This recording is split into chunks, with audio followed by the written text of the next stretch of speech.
Hello everyone, welcome back to another video. Today I will show you how to bulk forward Telegram messages.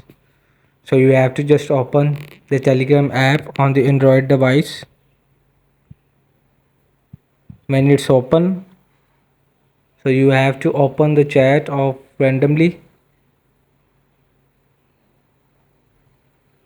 When the chat is open, you have to you see there is the six messages. Hi, hello, how are you? That's good.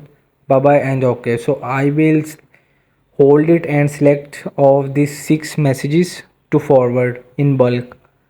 So when I was click to this forward button with the selected of six, so again I will just example you teach you to send again this chat.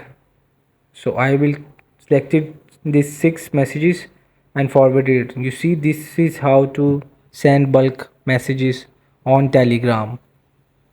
It's very easy. Hope this video help you. Please don't forget to like and subscribe and get notified for more videos.